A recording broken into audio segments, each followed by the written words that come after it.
Hello students, this is our second video. In this we will discuss two ideas given by the middle class people. So these two ideas are liberal nationalism and secondly nationalism. So these two liberal and nationalism, these two ideas are given by middle class people. So first of all we will talk about liberal nationalism. So meaning of the liberal is free. Actually this is a Latin word which meaning is free, and free is just like liberty, or you can say the freedom. So according to liberal nationalism, which is an idea given by middle class people, actually middle class people चाहते क्या थे? वो चाहते थे कि लोगों को freedom मिले. वो ये चाहते थे कि जो अरिस्टोक्रेसी है, जिनके पास सारी पावर्स हैं, उनसे वो पावर जो है बाय बर्थ उनको ना दी जाए, और जो एक्चुअल में इस पावर के लिए सूटेबल पीपल्स है उनको ये पावर मिलनी चाहिए. वो चाहता था सबको फ्रीडम मिले. तो लिबरल नेशनलिज्म जो है उसकी मेन कैरेक्टरिस्टिक्स क्या है या उसकी क्या फीचर्स हैं, क्या वो चाहते थे इसके अकॉर्डिंग, तो वो था first of all they wanted that everyone should have freedom. हर किसी के पास फ्रीडम होनी चाहिए, चाहे वो पीसेंट है, चाहे वो कोई भी वर्कर है, या वो कोई भी कहीं पे भी काम करने वाला एक छोटा सा पर्सन है. हर किसी के पास फ्रीडम होनी चाहिए. हर कोई जो है लॉ के सामने इक्वल होने चाहिए. Everyone should be equal before law, यानी यूनिवर्सल सफ्रेज आप जिसको बोल सकते हो, which means all person have the equal vote. Okay, equal vote right, सबके पास वोट का राइट होना चाहिए. Government should be framed with people's agreement. जो गवर्नमेंट बने वो जो है बाय बर्थ ना बने, जिसके पास पावर हो वो ही गवर्नमेंट ना बनाए. गवर्नमेंट कैसे बननी चाहिए? लोगों की कंसेंट से बननी चाहिए, उनके एग्रीमेंट से बननी चाहिए. Next, there should be end of aristocracy rule and clerical privileges. जो अरिस्टोक्रेसी का रूल था, ये लिबरल नेशनलिज्म के अकॉर्डिंग मिडिल क्लास पीपल चाहते थे कि जो अरिस्टोक्रेसी का रूल है यानी मोनार्की जो रूल है उसका एंड होना चाहिए, और जो क्लैरिकल प्रिविलेजेस हैं यानी जैसे प्रीस्ट हैं या जो अरिस्टोक्रेसी है जिनके पास पावर ज़्यादा है, जिनको पावर ज़्यादा मिलती है, उनके क्लैरिकल प्रिविलेजेस का एंड होना चाहिए, उनके स्पेशल राइट्स का एंड होना चाहिए. नेक्स्ट, जो लिबरल थे वो चाहते थे that they have their own constitution. उनका अपना एक कॉन्स्टिट्यूशन होना चाहिए. And there should be a representative government. जो गवर्नमेंट बने वो एक रिप्रेजेंटेटिव गवर्नमेंट बननी चाहिए. मीन्स जैसे कि इंडिया में है, लोग खुद अपना रिप्रेजेंटेटिव सिलेक्ट करते हैं और वो रिप्रेजेंटेटिव लोगों के बिहाफ पे गवर्नमेंट में रूल करते हैं, लोगों के बिहाफ पे रूल्स एंड रेगुलेशन बनाते हैं. तो जो लिबरल थे या जो मिडिल क्लास पीपल थे वो ऐसी गवर्नमेंट चाहते थे जिसको लोग खुद सिलेक्ट करें. सो एक्चुअल में जैसे मैंने आपको बताया कि एक्चुअल में जो मिडिल क्लास थे वो चाहते क्या थे? वो लिबरल चाहते थे, लिबरलिज्म चाहते थे और नेशनलिज्म चाहते थे. वो फ्रीडम चाहते थे और लोगों में नेशनलिज्म की फीलिंग को डेवलप करना चाहते थे. सो यहाँ पे उन्होंने सारी चीज़ें बता दी कि उनकी ये डिमांड है, ये चीज़ें सोसाइटी में होनी चाहिए. बट एक्चुअल में वहाँ पे कुछ प्रॉब्लम्स भी थी. अब प्रॉब्लम्स वहाँ पे क्या थी? There were two problems. Okay, first क्या था? Only the man who had the age of 21 was allowed to vote. जिसकी एज 21 से अबव होगी सिर्फ उसी को वोट का राइट था. और उसमें से भी जिसके पास प्रॉपर्टी है, आपकी एज 21 है but if you don't have any property then you don't have any right to vote. अगर आपके पास प्रॉपर्टी है और आपकी एज 21 है, only at that time you are allowed to give the vote. Okay, first problem ये थी. Second problem क्या थी? स्टेट टू स्टेट जो ट्रेड था उसके ऊपर रिस्ट्रिक्शंस लगे हुए थे. For example, I am in Haryana और मुझे पंजाब में ट्रेड करना है, तो I have not any permission to trade with that. मेरे पास कोई परमिशन नहीं थी, मुझे ये फ्रीडम नहीं थी कि मैं किसी दूसरे स्टेट के साथ ट्रेड करूं, बिकॉज एट दैट टाइम ये भी रिस्ट्रिक्शन लगी हुई थी, आप ट्रेड नहीं कर सकते थे. सो इन सारी चीज़ों को, इन सारे जो प्रॉब्लम्स हैं, इन सबको रिमूव करने के लिए क्या किया गया? जॉलबेरी ये फॉर्म हुआ. अब ये जॉलबेरी क्या है? एक्चुअली क्या था? 1834 में एक कस्टम यूनियन फॉर्म किसने फॉर्म की? प्रशिया ने फॉर्म की। प्रशिया क्या है? एक कंट्री का नेम है प्रशिया, जिसको बाद में जर्मनी भी कॉल किया जाएगा। एक्चुअली प्रशिया, ऑस्ट्रिया, हंगरी ये सारे इकट्ठे पहले मतलब छोटे छोटे सी कंट्रीज होती थी।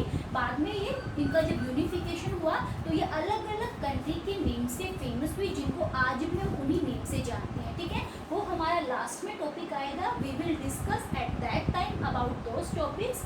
नाउ आपको जस्ट ये अंडरस्टैंड करने की नीड है कि 1834 में एक कस्टम यूनियन फॉर्म हुई। किसने फॉर्म की? प्रशिया ने फॉर्म की। उसका नेम क्या रखा गया? जोल्वेरिन। ठीक है, अब बहुत सारी जो बाकी स्टेट्स थे, बाद में जोल्वेरिन को उन सब ने भी ज्वाइन कर लिया। अब इस जोल्वेरिन में क्या होता था? क्यों बाकी सब स्टेट्स ने इसको ज्वाइन किया? एक्चुअल में ये जोल्वेरिन जब फॉर्म हुई, इसका रिजल्ट क्या निकला, मीन्स इसका क्या रोल रहा? इसमें जितने भी बैरियर्स ट्रेड के ऊपर लगे हुए थे, रिस्ट्रिक्शंस लगे हुए थे, उन सब को अबोलिश कर दिया, सबको एंड कर दिया, क्रॉस कर दिया। यानी अब ट्रेड के ऊपर कोई रिस्ट्रिक्शन नहीं होगा।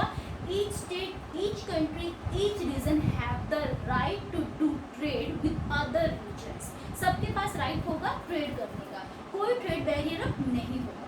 Secondly, reduce number of currencies. ठीक है, अब नंबर ऑफ करेंसीज ये क्या फंडा है? एक्चुअल में क्या होता था, लाइक मैं आपको सिंपल सा एग्जांपल देती हूँ। लाइक हमारा हरियाणा है, हरियाणा के अंदर जितने भी डिस्ट्रिक्ट है, आप डिस्ट्रिक्ट को भी छोड़िए, फॉर एग्जांपल आपका हरियाणा के अंदर आप सिर्फ करनाल की बात कीजिए। करनाल है, करनाल के अंदर बहुत सारे टाउन है। आपको, आप करनाल में है, आपकी कोई फॉर्म या कंपनी कुरुक्षेत्र के अंदर है, आपको उनसे ट्रेड करना है, आपको उनसे कोई कंट्रैक्ट करना है। कैथल में आपको कोई कंट्रैक्ट करना है, लाइक घरोंडा में ही आपको कोई कंट्रैक्ट करना है। तो जब वो एक स्टेट की या एक टाउन की या एक पार्ट की बाउंड्री को क्रॉस करके दूसरी में जाते थे, तो उनको क्या करना होता था? टैक्स तो पे करना ही करना था, साथ में करेंसी भी चेंज हो जाती थी। आप इमेजिन कीजिए कि आप अभी करनाल में हैं, आप कुरुक्षेत्र में जाते हो, यहाँ पे आपकी करेंसी अलग है, कुरुक्षेत्र में जाते हैं आपको अलग ही करेंसी में ट्रेड करना पड़े, अलग ही करेंसी में आप सारी जो है जितनी भी एक्टिविटीज़ हैं इकोनॉमी वाइज आप सारी अलग अलग करेंसी में करें। उससे आगे आप थोड़ा सा और आगे जाए, वहाँ पे फिर करेंसी चेंज हो जाए। मीन्स हमारी तो पूरी लाइफ ये करेंसी को चेंज करने में ही जो है स्पेंड हो जाएगी। एक्चुअल में ऐसे ही होता था। यहाँ पर जो ये प्रशिया था, यहाँ पे नियर बाय 30 करेंसीज थी। आप इमेजिन करके चले, करनाल में अगर आपको 30 करेंसी में जो है डील करना पड़े तो आपको कैसा लगेगा? आप कितनी करेंसीज रखोगे अपने साथ? तो उस टाइम पे 30 करेंसी होती थी। बट यहाँ पे ये जो जोल्वेरिन बनी थी, एक्चुअल में नेपोलियन ने बनाई थी। नेपोलियन ने क्या किया था, उन 30 करेंसी को रिड्यूस करके उसने जस्ट 2 करेंसीज रखी, यानी अब आप 2 करेंसी में ट्रेड कर सकते हैं, जो एक बहुत बड़ा रिलैक्सेशन था ट्रेडर्स के लिए, वहाँ के कॉमन पीपल के लिए। सो जोल्वेरिन 1834 में बना। इंपॉर्टेंट पॉइंट, किसने बनाया? प्रशिया ने बनाया, प्रशिया के अंदर बना। और यहाँ पे इसका मेन रिजल्ट क्या निकला? ट्रेड बैरियर्स को रिमूव कर दिया गया और नंबर ऑफ करेंसी को रिड्यूस कर दिया। अब 1815 में आता है हमारा next point, battle of Waterloo. ठीक है, अभी तक हमने क्या देखा कि जो नेपोलियन था उसने बहुत सारे चेंजेस किए, नो डाउट उसके बहुत सारे ड्रॉबैक्स भी थे, बट उसने बहुत सारे मेजर चेंजेस भी किए थे। बट उसकी जो ड्रॉबैक रहा था, हमने प्रीवियस लेक्चर में भी डिस्कस किया था, that he wanted to conquer whole the European country. Okay, वो पूरे यूरोप के ऊपर रूल करना चाहता था। तो अब बाकी यूरोपियन कंट्रीज पे वो रूल करेगा तो आसपास की जितनी भी कंट्रीज हैं वो आराम से कैसे बैठ सकती हैं? तो उनका क्या हुआ, जब नेपोलियन ने अपनी बाउंड्री को एक्सपेंड करना स्टार्ट किया, लाइक ये उसकी बाउंड्री है, वो यहाँ से बाहर जाएगा तो जितनी आसपास की कंट्रीज होंगी वो नो डाउट उसको रोकेंगी। तो क्या हुआ, नेपोलियन जो है 1815 के अंदर वाटरलू नाम के एक प्लेस पे, उसका क्या हुआ, जो उसके आसपास की कंट्रीज थी, कौन सी कंट्री थी? Britain, Russia, Prussia, Austria. ठीक है, एक साइड नेपोलियन है, यहाँ पे ब्रिटेन है, रशिया है, प्रशिया है, ऑस्ट्रिया है। ये चारों क्या करती हैं? मिलके नेपोलियन पे अटैक करती हैं। ठीक है, 1815 में नेपोलियन पे अटैक करती हैं और नेपोलियन इस बैटल में हार जाता है। ही defeated in the battle of Waterloo which was held in 1850। तो ये हार जाता है।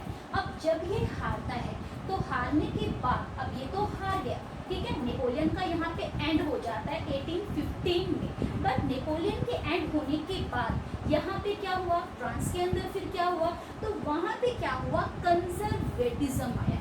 कंजर्वेटिज्म क्या होता है, अब एक न्यू आइडियोलॉजी, एक न्यू आइडिया आ जाता है। सो ये क्या था, it's a political philosophy that stress the importance of tradition and prefer gradually development to quick change.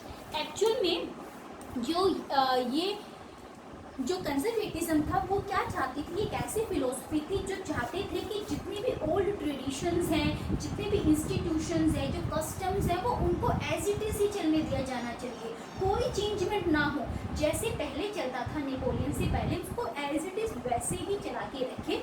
Changes करना है करो, बट ग्रेजुअली, मतलब बहुत ज़्यादा स्पीडली चेंज मत करो। So what are the characteristics of this conservatism? Important question है according to 3 mark, ठीक है। फर्स्ट क्या था, प्रिजर्व। प्रिजर्व मतलब बचा के रखना। ये क्या प्रिजर्व करना चाहते थे, ये किस चीज़ को एज इट इज रखना चाहते थे? तो फर्स्ट ऑफ ऑल वो क्या चाहते थे, कंजर्वेटिज्म क्या चाहते थे, दे वांटेड मोनार्की सिस्टम। वो मोनार्की सिस्टम को दोबारा गेट बैक करना चाहते थे। They wanted the Kings rule. वो चाहते थे किंग का ही रूल हो, कोई गवर्नमेंट जो है पीपल की कंसेंट से फॉर्म नहीं होनी चाहिए। Second, they wanted to power back to church. जो चर्च है उसके पास पावर आ जानी चाहिए, किसी भी पीपल के पास या किसी भी दूसरे इंस्टीट्यूशन के पास पावर ना जाए। Third, they wanted social hierarchy came back. वो डिवीजन ऑफ सोसाइटी को दोबारा से गेट बैक चाहते थे। वो चाहते थे जो सोसाइटी है वो 2-3 जितने भी पार्ट्स हैं उसमें एज इट इज बटी होनी चाहिए। कुछ लोग ऐसे होने चाहिए जिनके पास सारी पावर्स हो, और कुछ लोग ऐसे हों जो उन पावरफुल पीपल के अंडर वर्क करें। एंड नेक्स्ट जो था वो नेक्स्ट जो 4th पॉइंट रिजर्व में आता है, they wanted autocratic rule. Autocratic means rule by one king. वो एक ही किंग के थ्रू रूल चाहते थे। I will repeat again, preserve में हमारे 4 पॉइंट्स आते हैं। First of all, they wanted monarchy system. Secondly, they wanted power give back to church. Third, they wanted social hierarchy came back, and in 4th point they wanted autocratic rule. Okay, कोई confusion यहाँ तक नहीं होना चाहिए। Second point उनकी characteristics जो आती है, no criticism and disagreement. Means जो यहाँ पे ये जो कंजर्वेटिज्म थे वो क्या चाहते थे कि वो चाहते थे कि कोई भी क्रिटिसिज्म नहीं होना चाहिए। Means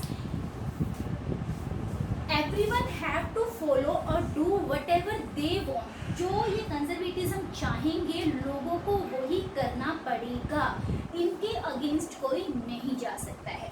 after that, censorship. Censorship क्या होता है, रिस्ट्रिक्शन ऑन प्रेस। यानी जो प्रेस है, मीडिया है, प्रिंट है, वो बिना कंजर्वेटिज्म के, बिना इन लोगों की परमिशन के इनके अगेंस्ट कोई भी चीज़ प्रिंट नहीं कर सकती है, कोई भी चीज़ इनके अगेंस्ट नहीं लिख सकती है। So these are the characteristics of conservatism. Next हम डिस्कस करेंगे treaty of Vienna. So we will discuss that in our next video.